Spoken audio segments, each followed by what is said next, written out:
I'm Robert Evans, Sony Artisan of Imagery. In this video, you will learn about arranging the wedding day photography timeline. Something that I like to do at my weddings is become the second shooter. So I have to have someone who I really trust to cover the main action while I go off and look for the intimate details. About 30 minutes before the ceremony is going to start, I put myself at the side of my bride and I just hang out with her, whether she's in the room with her girls, sitting with her father or her parents, and I basically just observe and watch, and I shoot those moments leading up to her walking down the aisle. And within that 30 minutes, and especially within the last 5-10 minutes before she walks down the aisle, there's some really great emotional moments. There's laughter, there's crying, you can actually visually see the butterflies on the face. Those are times where you're really gonna catch real, true emotion at a wedding. A lot of times people are thinking about the main action, such as the bride walking down the aisle, but the real raw emotion, the true moments are happening a lot of times behind the scenes. So that's why I'm in the back of the aisle with the bride and her parents. And so I'm not the one that's in the front of the church shooting the bride coming down the aisle. I have to trust that to my second shooter. When I'm in the back of the church, generally my lens of choice would be the G Master 24-70. This lens gives me the most versatility. It's a 2.8 lens. I'm generally shooting probably on an ISO about 800 because a lot of times I have door light coming in because the doors to the outside of the church are open, or maybe the side doors are open so I have light streaming in from both sides. It's perfect for what I need at this point. The ceremony's begun, everybody's walking down the aisle. The bride leaves and walks down the aisle. Because I'm behind her, I'm gonna shoot that shot of her from behind. It's always an interesting shot, especially if there's a balcony. As soon as I get that last moment and she and her dad leave, I will literally bolt up a set of stairs and try to get up above her. This is the point where I'm gonna shoot some wide overall shots of the ceremony. They're basically scene setters that I will use in an album so that I can have a nice 2-page spread, let's see, so you can say, here's the ceremony, this is where it took place. And now I'm gonna move in and I'm gonna focus in on a little bit closer. So I'll come downstairs, I'll switch to a 70-200, I'll walk up the aisle on either side, and my assistant's on one side and I'm on the other. And now we'll photograph expressions of the bride and groom. I shoot her, he shoots him. We'll also look at the guests and the people in the front rows, which generally are the parents, the grandparents, the kids, the bridal party, catching crying and laughing and those type of things. The ceremony isn't just happening in front of you, it's happening all around you. And I think it's really important to capture guests' expressions as well as what's going on during the ceremony. One of the great features with Sony is the silent shutter. You can actually put the camera on silent, and when I say silent, you can't hear it. One of the first times I used it, I didn't even realize I was taking pictures. I was like, is it working? Because it's silent. You're pushing a button. You don't hear the click of the camera. So the awesome thing about this, especially during a ceremony, is maybe you can sneak into those places where you're not supposed to be. Sometimes I've wanted to shoot through a doorway that's sort of off to the side, and she's like, oh, well, you can't go back there because they don't want to hear the camera. So I'll actually show the church lady, like, listen, here's my shutter. I'll take a picture of her and I'll take it. She didn't hear it. And I say, can I go back there now? And she's like, well, yeah, if you're not making a sound. I'm also making sure that I cover all the important religious aspects of that wedding, whether it be the ring exchange, the vows. It depends on the type of religion that you're shooting. There's all sorts of traditions that it's super important to know what those are so that you actually capture those during the ceremony. But once all that is complete and the recessional and the kiss are starting to get close, I'll switch back to a 24-70 or maybe my 35. I'll put a flash on the camera, especially if I'm in a church. My second shooters usually come in the back. One of us still has a long lens and we can shoot the kiss and get it from that angle. So I'll usually walk up the aisle about halfway, kneel down so that I'm not in the way. They pop up. I catch a kiss shot, so one of us is shooting natural light, one of us is shooting flash, and the couple now starts to walk down the aisle.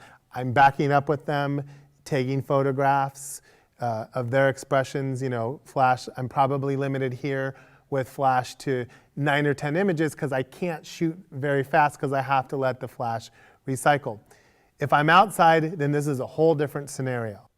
If I'm outside and I have some pretty daylight for a ceremony, I'll put a 35 on the camera. I'll generally use my A6300. I'll put it on high frame rate, and I will walk down the aisle. I'll back up with my couple, and I'll just let that thing rip. I choose the 6300 to do this in an outdoor situation because of the high frame rate. And the autofocus system with contrast and phase detection, it doesn't miss a thing. It focuses. I don't have to worry about focus. I can just back up and shoot. And with a wide lens, not only am I catching the expression of the bride and groom, but I am catching the people watching all around me, and I want to include that in my shot. You're going to get so many more usable frames this way because I might shoot 30 to 40 images backing down the aisle. So when I go back and cull and look through my edit, I might have 10 or 15 images that are amazing as opposed to 4 or 5 backing down an aisle with flash. Another way I educate my clients, especially about the ceremony, is that everybody at a wedding today has a cell phone. I used to see just a bunch of smiles and elated and happy faces and expression, which really add to the overall impact of an image. But today, all I see is this. Now people have been putting signs out, having the priest make an announcement so that we don't have that and we go back to the way it was where I see smiling faces, not phones. The first images people see on social media are going to be the ones that they remember. So it should be the best images from the photographer that they've hired.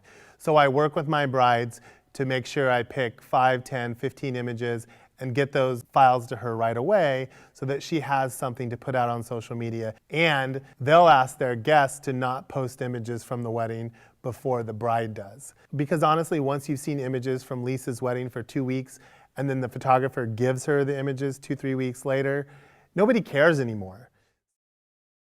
So if we're outside at a barn or at a beach, or one of the things where the couple can literally kiss and say I do and keep walking down the aisle and keep going for a little walk, I will grab my camera and a 70-200 and I'll follow them from a distance.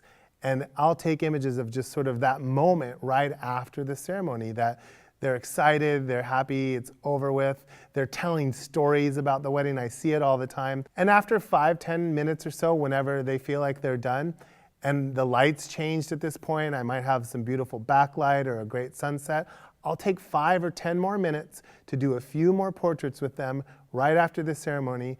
I don't want this process to take more than 10 or 15 minutes because the idea of them seeing each other before is to go be with their guests. Getting the pictures done before and having the time during cocktail hour to shoot detail and decor is a huge benefit. Because if not, usually you have about 1 or 2 minutes to try to get all the room shots and everything done.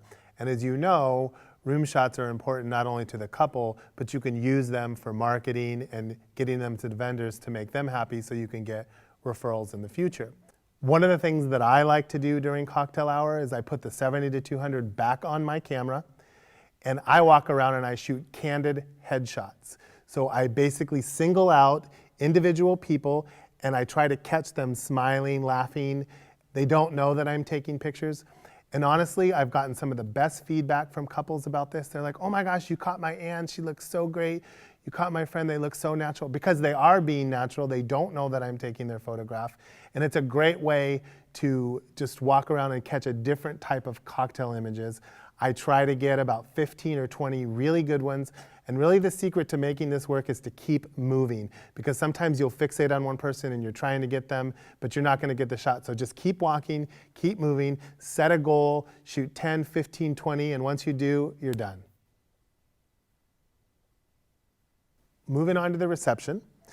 All the guests have filed into the room and people are starting to sit and the band's playing. One of the first things that we're probably going to do is a grand entrance. The bride and groom are going to come in and do a first dance. There will be some toasts. Here are great opportunities to use other features in the camera. Again, silent shutter comes into play here.